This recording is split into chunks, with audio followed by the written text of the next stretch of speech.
थे, सब थे, लेकिन भैया केवल भगवा धारण करने वाला, केवल संन्यास लेने वाला ही भक्त नहीं होता।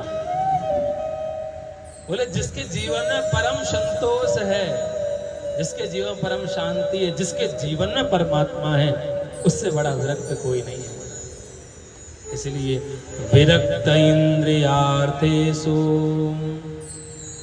प्रशांतात्मा जितेंद्रिय। प्रसन्न रहने वाले हमेशा इतना कष्ट, इतना दुख होने के बाद भी बतावे उनके घर। महाराज हमारे यहाँ महीने में कितनी एकादशी आती हैं? 2 एकादशी आती हैं। लेकिन सुदामा जी महाराज के बारे में क्या कहा जा रहा है कि 1 मास द्वैपाक में 2 एकादशी हो। हमारे जीवन में क्या है? 1 मास द्वैपाक में 2 एकादशी होए। लेकिन सुशीला जी भगवान से क्या प्रार्थना कर रही हैं कि सो प्रभु दीन दयाल ने नित प्रति दीनी मोए। मेरे यहाँ तो रोज ही एकादशी है। क्यों? क्योंकि खाने के लिए अन्न नहीं है, कुछ भोजन नहीं है खाने के लिए, लेकिन फिर भी उनकी मन इतना धैर्यवान है, इतना संतोषी है कि रोज जाते, रोज भगवान का भजन करते, रोज स्मरण करते। और हम लोग ऐसे महाराज कि ठाकुर जी से बोला कि ठाकुर जी हमारे घर गाड़ी आ जाए, और किसी प्रकार से गाड़ी नहीं आई, तुमको गुस्सा आया और ठाकुर जी की माला फेंक दे, ले पकड़ अपना भजन तू अपने आप कर भैया, है ना? ये हमारे बस की ना है। उससे एक काम की गई तो उससे एक काम तो बनो नहीं।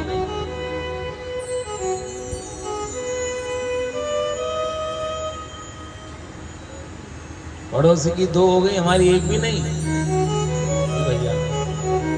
दर्राग अपनी माला है, हमारी दशा ये है।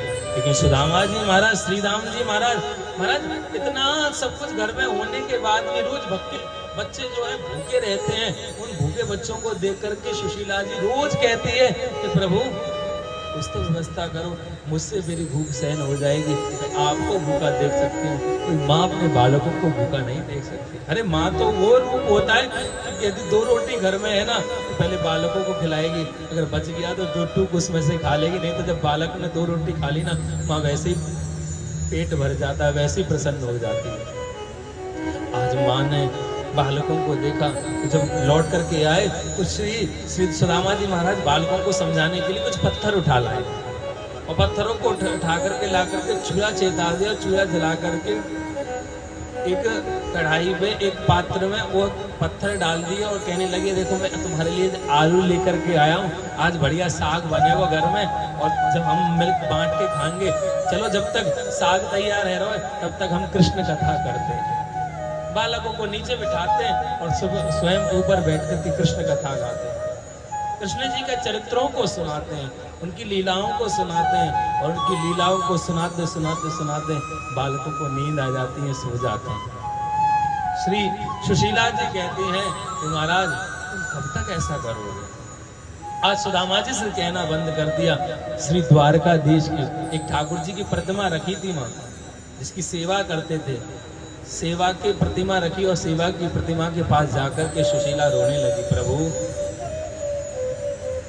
मुझे अपना भूख सहन हो जाती है, मुझे मेरे पति की भूख देखी जाती है, लेकिन ये नित्य प्रतिदिन जब मैं बालकों को अपने को बिलखता हुआ देखती हूँ ना, उनको रोज माँ माँ कह करके पुकारती हुई देखती ना, माँ कुछ खाने को है, माँ कुछ भूख लगी है, कुछ खाने को है, तो प्रभु मुझसे ये देखा नहीं जाता। तो परमात्मा हो ना, सबको समान दृष्टि से देखने वाले हो ना, तो मुझ दासी से ऐसी क्या भूल हुई है प्रभु, आकर के वो भूल बताओ ना, या नहीं तो मेरे प्राण ले लो प्रभु, हे प्राणनाथ। भगवान के सामने सुखदेव जी ने कहा कि राजा परीक्षित, जब इस प्रकार कहा, आज भगवान से वेदना सहन नहीं हुई। स्वयं भगवान द्वारकाधीश एक ब्राह्मण का वेश बना करके द्वार पर भिक्षा की याचना करने के लिए आए हैं। भिक्षाम देहि, भिक्षाम देहि। जैसी द्वार से आवाज आई कि भिक्षाम देहि, को ब्राह्मण भिक्षा मांगने के लिए आया है, देख ठाकुर जी शिकायत करने की देखा, मैं भूखी हूं, मेरे बच्चे भूखे हैं, मेरे पति भूखे हैं, और एक भिक्षा मांगने वाला संत ब्राह्मण। ये तो तुम भी जानते हो कि द्वार पर आने वाले अतिथि की कैसी सेवा करनी चाहिए। अरे शास्त्रों में लिखा है, मनुस्मृति में लिखा गया है कि भैया यदि कोई अतिथि घर पर आवे तो उसे भूखा नहीं जाने देना चाहिए। और यदि अतिथि घर से भूखा चला गया, यदि अतिथि ने कुछ नहीं पाया तो उसका दोष हमें लगता है। कोई संत आवे, कोई ब्राह्मण आवे, एक रोटी दो रोटी जो भी आपका भाव है, भैया कोई द्वार से भूखा नहीं जाए। आज मेरे द्वार से संत भूखे जाएंगे तो मुझसे ये देखा नहीं जाएगा। भगवान से प्रार्थना करने लगी, उठ करके आई है। जब देखा कि द्वार पर संत खड़े हैं तो संत से जाकर के बोलने लगी कि प्रभु मेरे घर सूतक लगा है। भगवान के वेश में आए हुए ब्राह्मण ने पूछा कि प्रभु सूतक का, देवी सूतक काय का लगा है? बोले जन्म का है कि मरण का है? तो आंखों में नेत्रों से आंसू बहाते हुए सुशीला बोली कि प्रभु ना ये जन्म का सूतक है, ना ये मरण का सूतक है, ये तो मेरे जीवन में जन्म जन्मांतरों का सूतक लगा। न जाने मुझसे कौन सा ऐसा दोष हुआ है जिसका भोग मैं आज भोग रही हूं। भगवान के रूप में आए उस ब्राह्मण ने कहा, अरे तुम इस दशा में क्यों जी रही हो देवी? अरे तुम्हारे पति कितने श्रेष्ठ है मालूम है? अरे तुम्हारे पति के मित्र हैं द्वारकाधीश, कभी भेजो ना उनके पास। भगवान भी जानते हैं कि ये जो सुदामा है इतना संतोषी है, भूखा मर जाएगा लेकिन मेरे द्वार पर कभी मांगने नहीं आएगा। आज भगवान स्वयं गए और स्वयं जाकर के सुशीला को समझाया है। और जब लौट करके सुदामा जी महाराज संध्या के समय घर पर पहुंचे हैं तो सुशीला ने कहा, हे प्राणनाथ, जल लेकर के आई। जल पिलाया और जल पिला करके कहने लगी कि आप एक काम क्यों नहीं करते हैं? अरे क्या? मैंने सुना है कि आपके परम मित्र हैं कृष्ण, उन कृष्ण से जाकर के मिलके क्यों नहीं आते? देवी मेरी तो बहुत इच्छा करती है जाने की, लेकिन मेरे पास समय कहाँ, पूरे दिन मेरा समय व्यतीत हो जाता है भजन पूजा पाठ में, समय ऐसे ही निकल जाता है नित्य कर्म में, मैं जाने का अवकाश ही मुझे नहीं है, मैं कैसे जाऊंगा? सुशीला बोली अवकाश तो निकालना पड़ता है किसी के पास जाने के पास। अरे आप चले जाओ, आप जाओगे तो शायद हमारा कुछ भला हो जाए। जैसी सुशीला ने कहा कि कुछ भला हो जाए तो हाथ जोड़ लिए, देवी मैं नहीं जाऊंगा। सुशीला ने कहा कि प्रभु मेरा कहने का मतलब ये नहीं था, मैं तो बस आपसे इतना कहना चाह रही हूँ, इतने दिन हो गए आप अपने मित्र से मिले भी नहीं हो, जाओ मिल आओ। देवी मैं चला तो जाऊं, लेकिन शास्त्र निवेदन करते, शास्त्र आज्ञा करते हैं कि किसी बहन के यहाँ, गुरु के यहाँ, किसी मंदिर में और किसी मित्र के यहाँ जब भी जाया जाता है कभी खाली हाथ नहीं जाया जाता। हमारे यहाँ परंपरा है ही। हमारे यहाँ कहीं बहन जी के यहाँ घूमने जाते हैं तो केला, कोई सेब, कोई कुछ ना कुछ लेके ही जाते हैं। गुरु के यहाँ जा रहे हैं, गुरु स्थान पर भी कुछ ना कुछ लेके जाया जाता है। मंदिर में जा रहे हैं तो मंदिर में भी खाली हाथ नहीं जाया जाता, और किसी मित्र के यहाँ जा रहे हैं तो वहां भी भेंट लेके जाया जाता है। समझाया कि देवी मेरे पास कुछ नहीं है ले जाने को, जब ठाकुर करेगा तब मैं जाऊंगी। सुशीला आज पहली बार मांगने गई। सुशीला ने कभी मांगा नहीं। सुशीला गई और जाकर के 4 मुट्ठी 4 घरों से चावल मांग करके लाइए। या चत्वा चतुरो मुष्टिन विप्रान प्रतक तुंडला। 4 घर गई और 4 घर जाकर के पृथक पृथक 4 प्रकार के चावल लेकर के आई है, और चावलों को ला करके एकत्रित कर दिया और अपने ही साड़ी का पल्लू थोड़ा सा कपड़ा लिया और बांध करके दे दिया कि प्रभु ये भेंट ले जाओ। सुदामा जी महाराज आज चले हैं। चलते चलते चलते चलते मार्ग में एक बड़ी नदी दिखाई दी और उधर बैठ कर के सोचने लगे कि मेरे पास तो ना धन है, ना पैसा है, ना रुपया है, मैं क्या कैसे इसको पार करूंगा? कोई केवट भी आएगा तो मैं से क्या दूंगा? बैठ गए और वहीं बैठ करके श्री ठाकुर जी का स्मरण करने लगे, वो प्रार्थना करने लगे।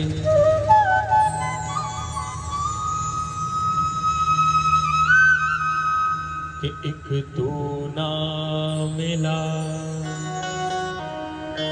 वो एक तू ना मिला, सारी दुनिया मिले भी तो क्या।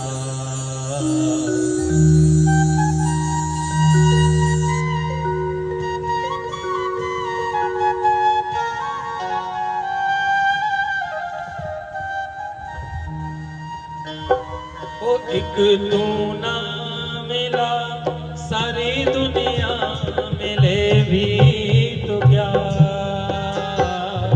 एक तू ना मिला सारी दुनिया मिले भी तो क्या, एक तू ना मिला सारी दुनिया मिले भी तो क्या,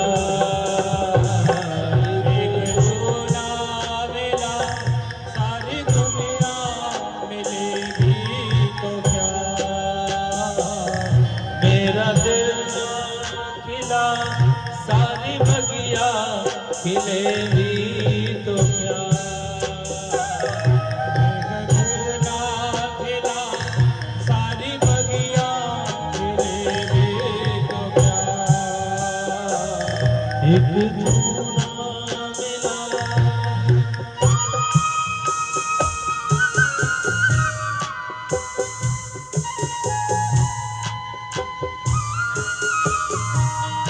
पुकार कर रहे हैं कि हे प्राणनाथ, हे द्वारकाधीश, यदि मैं तेरे दर्शन के लिए आया और तू मुझे न मिला तो मैं कैसे लौट करके जाऊं, आकर के मुझ पर कृपा करना।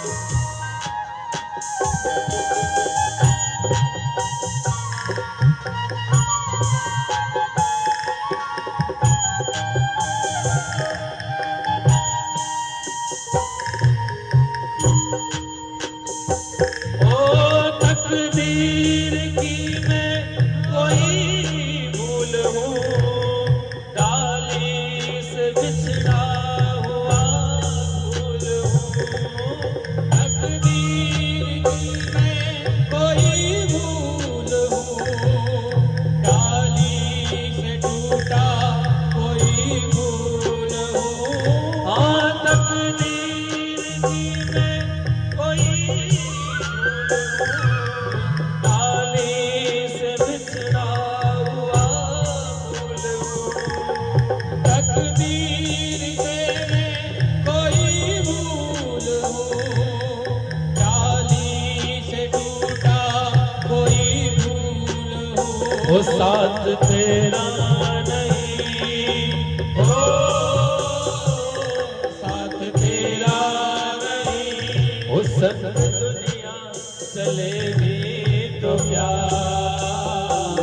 साथ तेरा नहीं साथ दुनिया चले भी तो क्या, एक तू ना मिला सारी दुनिया मिले भी तो क्या, एक तू ना मिला सारी दुनिया मिले भी तो क्या है, एक तू ना मिला।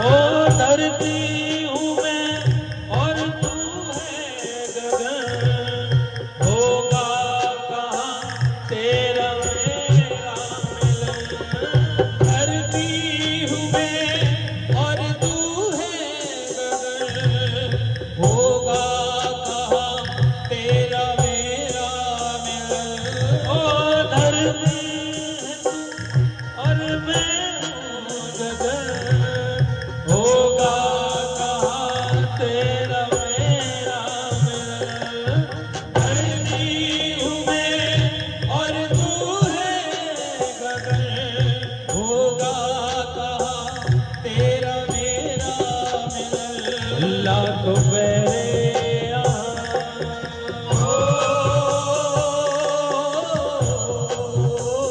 ओ लाख फेरे यहाँ प्यारे दिल में पले भी तो क्या है, एक तू ना मिला सारी दुनिया मिले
कर जो रो लेते हम, आंसू नहीं थे वो मोती से कम, तुझसे लिपट के जो रो लेते हम, आंसू नहीं थे मोती से कम, तुझसे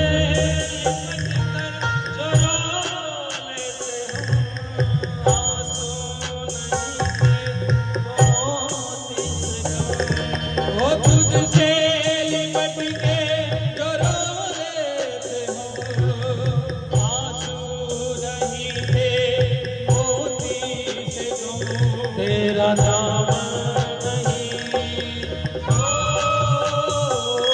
तेरा नाम नहीं, ये आंसू जले भी तो क्या है, एक तू ना मिला सारी दुनिया मिले भी तो क्या है, एक तू ना मिला सारी दुनिया मिले भी तो क्या, एक तू ना मिला, एक तू ना मिला, एक तू ना।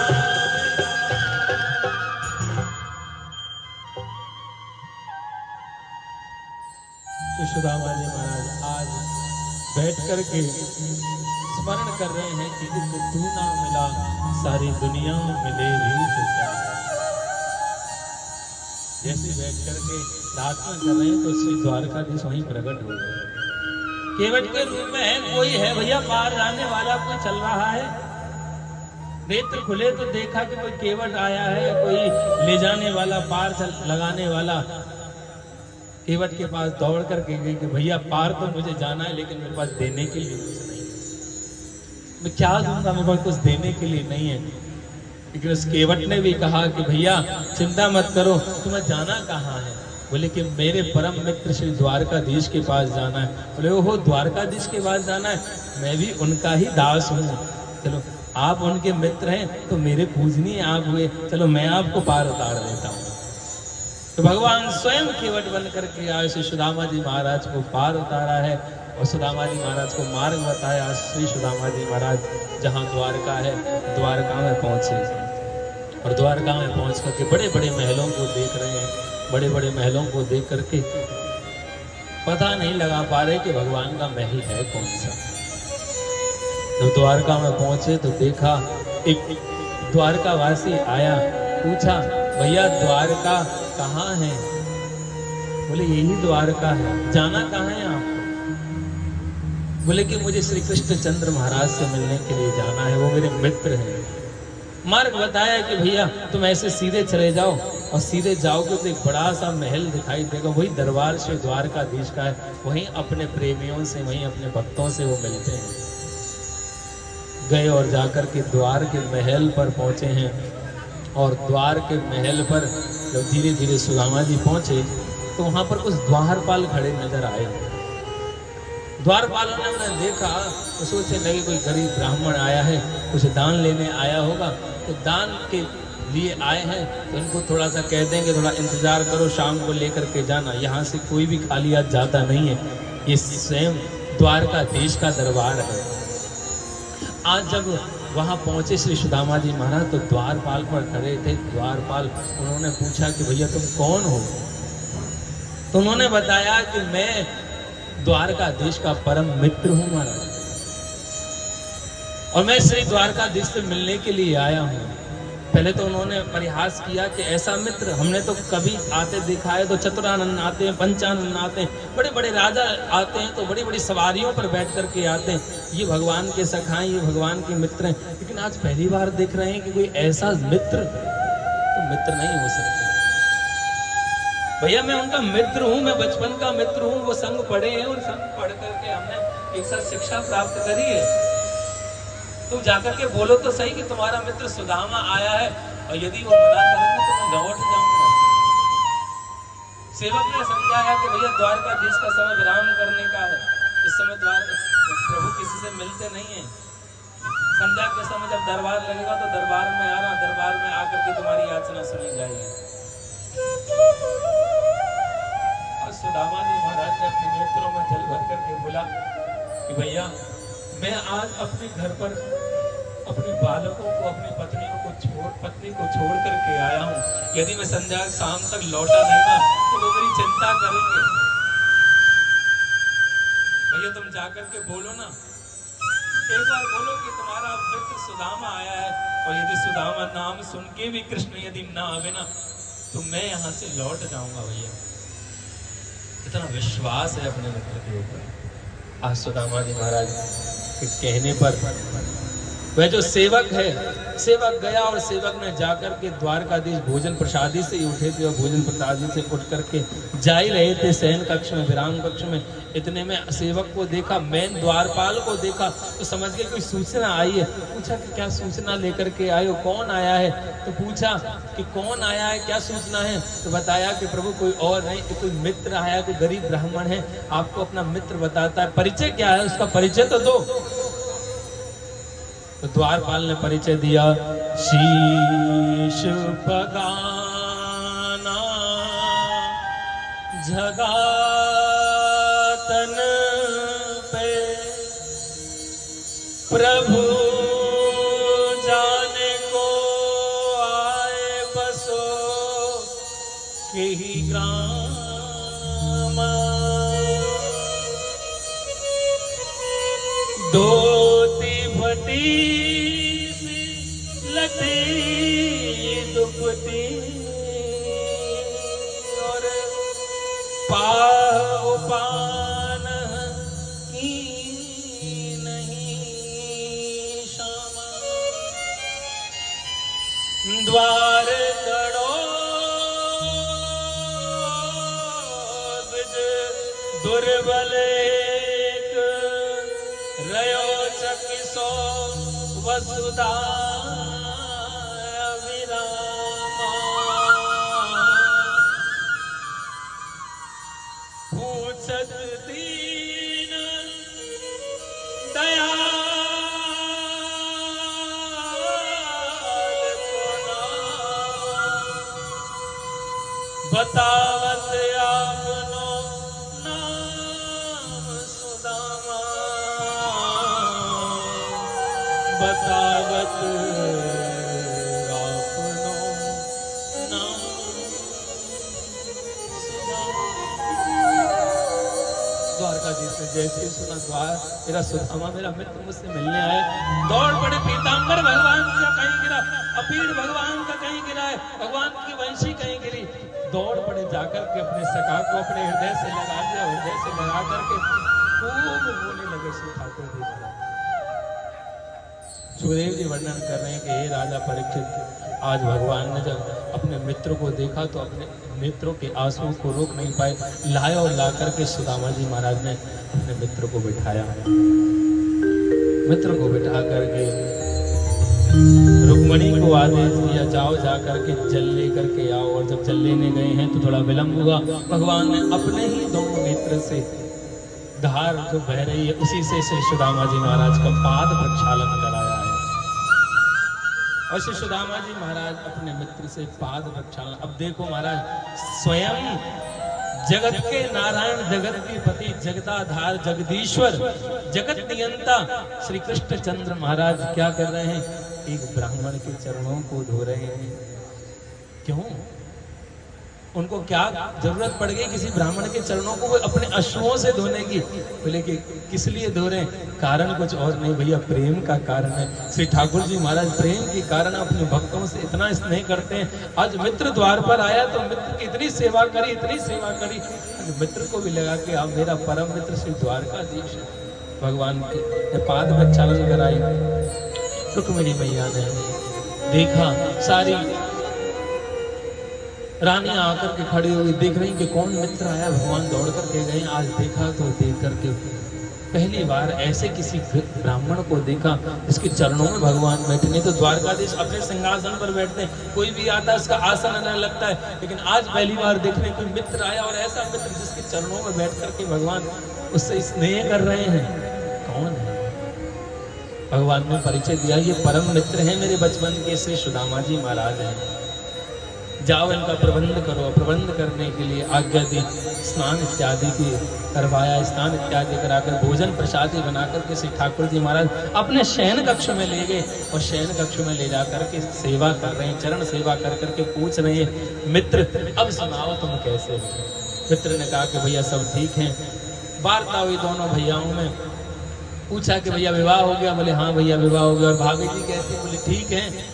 पूछा भाभी जी को हमारा परिचय दिया है? बोले हाँ भैया जरूर दिया है तुम्हारा परिचय। कुछ भाभी जी ने हमारे लिए भेंट भेजी है? सुदामा जी महाराज मना करते कि नहीं हमारे लिए कोई भेंट नहीं भेजी। सुदामा जी महाराज बातों को बदलते हैं, भैया तेरो विवाह है गयो। तो याद है गुरुकुल में एक दिन लकड़ी ले गए हो, कितनी जोर से वर्षा है। श्री ठाकुर जी बोले भैया तुम्हारी आदत बचपन की गई नहीं, बात हमने बदल रहे हो। हमने तुमसे जो पूछी है कि कुछ भेंट लाए हो? बोले नहीं भैया कुछ भेंट नहीं लाए। श्री सुदामा जी महाराज ने ऐसे हाथ कर रखा है। बोले ये हाथ बहुत देर से तुम्हारा ऐसे है, क्या चक्कर है? दर्द कर रहा है कि दुख रहा है, क्या हो गया? भगवान ने जैसे ही हाथ को देखा और हाथ उठाया तो क्या देखा कि बगल में श्री सुदामा जी महाराज की पोटली लगी है। और पोटली को खींचा और पोटली को खींच करके देखा कि उसमें 4 प्रकार के चावल। पोटली को खोला और देखे कि या चत्वा चतुरो मुष्टिम विप्रा पृथक कुंडला। 4 प्रकार के चावलों को देखा। उन चावलों को देख करके श्री द्वारकाधीश ने समझ गए सारी लीला को। एक मुट्ठी ली और एक मुट्ठी का भोग लगाया। एक लोग का मालिक 2 मुट्ठी ली और 2 मुट्ठी खा करके 2 लोगों को भगवान ने अपने भक्त अपने मित्र सुदामा को दे दिया। उसी क्षण क्या हुआ, तीसरी मुट्ठी का पान करने ही जा रहे थे, श्री रुक्मणी जी ने आकर के हाथ पकड़ा है। रुक्मणी जी ने आकर के मन ही मन बोला है कि प्रभु तुम देने पर आते तो कुछ देखते नहीं। अरे यदि एक और मुट्ठी पा लिया ना तो हम श्री सुदामा जी के तरह हो जाएंगे, हमारे पास कुछ नहीं बचेगा। क्योंकि लक्ष्मी रूपा है रुक्मणी जी। श्री ठाकुर जी जब किसी को देने पर आते हैं तो दोनों हाथों से उसे देते हैं महाराज।